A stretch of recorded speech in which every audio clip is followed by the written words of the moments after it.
এই মুহূৰ্তত দৰ্শকসকলক দিব বিচাৰিছো এটা গুৰুত্বপূৰ্ণ খবৰ জিপি সিং আৰু আলফাৰ মাজত হৈ থকা বাকযুদ্ধৰ মাজত পুনৰ সংঘটিত হৈছে এক ভয়ংকৰ ঘটনা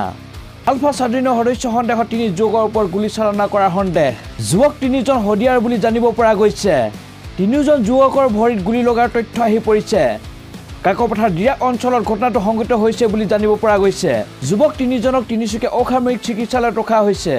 লগতে তিনিচুকীয়া অসামৰিক চিকিৎসালয়খন অসম আৰক্ষী আৰু ভাৰতীয় সেনা অস্থায়ী শিবিৰলৈ পৰিণত হৈছে পুনৰবাৰ দৰ্শকসকলক দিব বিচাৰিছো এটা গুৰুত্বপূৰ্ণ খবৰ জিপি সিং আৰু আলফাৰ মাজত হৈ থকা বাকযুদ্ধৰ মাজত পুনৰ সংঘটিত হৈছে এক ভয়ংকৰ ঘটনা